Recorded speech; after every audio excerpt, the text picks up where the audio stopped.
예, 박수나 영광은 하나님께서 받으셔야 될 줄 믿습니다. 오늘 주어진 본문 말씀 가지고 진보하는 신앙, 이런 제목으로 같이 말씀을 나누려고 합니다. 일반적으로 사물을 우리가 생물과 무생물 이렇게 나누기도 하지요. 살아있는 것과 죽어있는 것. 그래서 어떻게 구분하느냐? 물론 여러 가지로 구분하는 방법이 있겠습니다만은 살아있는 것은 자라나는 특징이 있어요. 발전하고 성장하는 특징이 있고요. 무생물은 자라나지 않습니다. 그대로 그 모양 그대로 그 상태로 있게 되는 것이죠.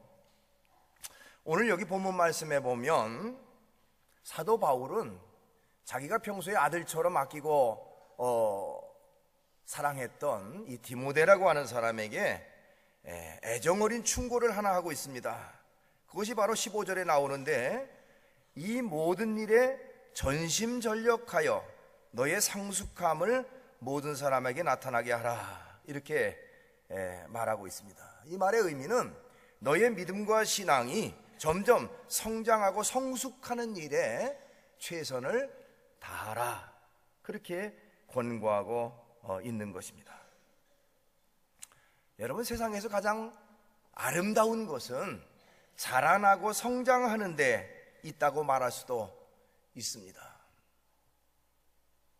어린아이들이 세상에 태어나서 얼마나 귀엽고 아름답고 예쁩니까? 그런데 5년이 지나 10년, 20년이 지나도 그 모양 그 상태 그대로 있다면 얼마나 큰 근심과 걱정이 될까요? 자라나지 않는다면. 마찬가지로 우리 믿음의 사람들도 자라나고 성장해야 됩니다. 어제 믿음보다 오늘의 믿음이 작년보다 올해가 점점 성장하고 발전하는 그런 신앙이 돼야 되는 것입니다. 그것을 위해서 오늘 본문 바울은 디모데에게 권고하고 있고, 또 이 말씀을 통해서 저와 여러분들에게도 똑같은 권고를 하고 있는 것입니다. 그러면 우리가 진보하는 모습을 어떻게 보일 수 있겠는가? 어떤 사람이 되어야 되는가? 몇 가지로 말씀을 드리려고 합니다. 따라하겠습니다. 소극적 신앙이 적극적 신앙으로, 그렇게 진보해야 돼요. 소극적인 신앙에서 적극적인 신앙으로 바뀌는 생활, 그것이 바로 진보하는 신앙의 모습이라고 말씀드릴 수가 있습니다. 사람이 언제 소극적이 됩니까? 자신감이 없을 때 소극적이 돼요. 자신감이 없을 때. 학생들에게 어떤 문제에 대해서 질문하면 자신감이 없는 사람은 그저 중얼중얼하고 무슨 말을 하는지 그저 의미도 모르게 중얼중얼합니다. 그러나 그 내용에 대해 잘 알고 있는 사람은 아주 자신감 있게 그 내용에 대해 설명하는 걸 봅니다. 자신감이 없으면 앞장서지 못합니다. 뒷줄에 서 있길 좋아합니다. 망설이고 주저합니다. 매사에 자신감이 없는 까닭입니다. 신앙생활도 마찬가지입니다. 자신감이 없으면 언제나 뒷자리를 면하지 못합니다. 언제나 끌려다니고요, 찾아가서 권면해야 겨우 한번 나오고, 전화해야만 나오고, 등을 떠밀어야만 나오는 그런 사람들이 많이 있습니다. 어떻게 보면 유아적 신앙의 모습이라고 말씀드릴 수 있습니다. 이렇게 소극적인 사람의 신앙의 모습 속에서 거기에 무슨 기쁨이 있고 즐거움이 있고 그야말로 만족함이 있겠습니까? 마지못해 신앙생활하고 다른 사람에 의해서 억지로 끌려가는 그 신앙의 모습은 하나님 앞에서도 결코 바른 것이 아니고요, 자신을 위해서도 결코 바른 신앙인의 모습이 아닌 것입니다. 여러분, 신앙생활은 이렇게 소극적 신앙이 이제는 적극적 신앙으로 바뀌어져야 하는 것입니다. 그런 사람이 바로 발전 있는 사람이고요, 그렇게 신앙생활 할 때 거기에 기쁨이 있고 즐거움이 있고 많은 사람들에게 그 기쁨과 즐거움을 나눠줄 수가 있는 것입니다. 요한계시록에서 예수님께서는 미지근한 신앙을 버리라고 권고하고 있습니다. 요한계시록 3장 15절 16절에 보니까 내가 네 행위를 아노니 내가 차지도 아니하고 뜨겁지도 아니하도다. 내가 차든지 뜨겁든지 하기를 원하노라. 내가 이같이 미지근하여 뜨겁지도 아니하고 차지도 아니하니 내 입에서 너를 토하여 버리리라. 얼마나 무서운 경고입니까? 여러분, 차지도 않고 뜨겁지도 않는 그런 미지근한 신앙, 그건 결코 하나님 앞에 바른 것이 아니다. 우리가 이런 소극적 믿음, 소극적 신앙의 자세에서 벗어나 더 열심으로, 적극적으로, 그야말로 수동적이고 피동적인 그런 생활 모습에서 적극적이고 많은 사람들을 믿음으로, 신앙으로 인도할 수 있는 그런 사람의 모습이 돼야 된다 하는 것입니다. 그래서 여기 바울은 디모데에게 전심전력하여 너의 성숙함을 모든 사람에게 나타나게 하라고 당부하고 있는 것입니다. 그 다음에 두 번째로 우리가 진보하는 신앙이 되기 위해서는 어떻게 해야 되느냐, 따라하겠습니다. 듣기만 하는 신앙에서 행동하는 신앙으로, 듣기만 하는, 즉 듣기에 머물러 있는 신앙이 아니라 이제는 듣고 행동으로 옮기고 실천으로 연결하는 그런 신앙이 바로 성숙한 신앙이라, 이렇게 말씀드릴 수가 있습니다. 많은 크리스찬들이 세상 사람들로부터 비판받는 것은 말은 그럴듯하게 하는데 행동이, 실천이 따라주지 않는다, 뭐 그런 여러 가지 비판들을 많이 받습니다. 움직이려고 하지 않는 것. 그래서 야고보서 1장 22절에 보니까 너희는 말씀을 행하는 자가 되고 듣기만 하여 자신을 속이는 자가 되지 말라, 이렇게 말하고 있어요.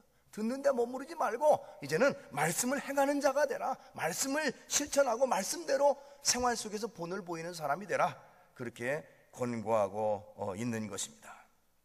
신앙이라고 하는 것은 듣는 자리에만 머물러 있으면 안 됩니다. 여러분, 그 자리에 머물러 있다고 하는 것은요, 정체를 말하는 것이고, 결국 정체된 것은 병이 나게 돼 있어요. 썩게 돼 있습니다. 물도 그냥 고여있는 물은요, 점점 썩어서 그 물을 사람이 이용할 수 없지요.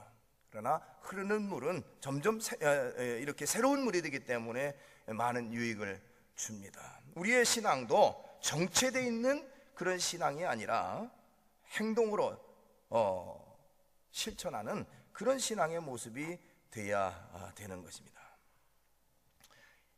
인도의 교육 철학자인 캐리라고 하는 사람은요, 현대인의 잘못된 점 3가지가 있다, 그렇게 얘기를 하면서 우선은 모르면서 배우려고 하지 않는 것, 그것 잘못이다. 두 번째로는 알면서도 가르치려고 하지 않는 것, 그것도 잘못이다. 그 다음에 세 번째로는 할 수 있으면서도 하지 않는 것, 그것 잘못이다 라고 지적을 했어요. 참 의미 있는 말 아닙니까? 모르면서도 아는 척, 알면서도 다른 사람 알까봐 쉬쉬거리는 것 뿐만 아니라 행동으로, 실천으로 옮길 수 있는 그런 상황임에도 실천하지 않는 것, 결코 바른 것이라고 말할 수가 없습니다. 우리의 신앙은 듣는 신앙에 머물러 있는 것이 아니라 행동으로 실천하는 신앙, 그것이 어떻게 보면 진보하고 발전하는 신앙이라고 말씀드릴 수 있습니다. 그 다음에 따라하겠습니다. 머리의 신앙에서 가슴의 신앙으로. 머리의 신앙에서 가슴의 신앙. 머리의 신앙은 지식에 머무른 것을 말합니다. 여러분, 신앙이라고 하는 것은 어떤 이론적인 것으로 증명되거나 말로 그럴듯하게 완벽하게 그것을 묘사할 수는 없습니다.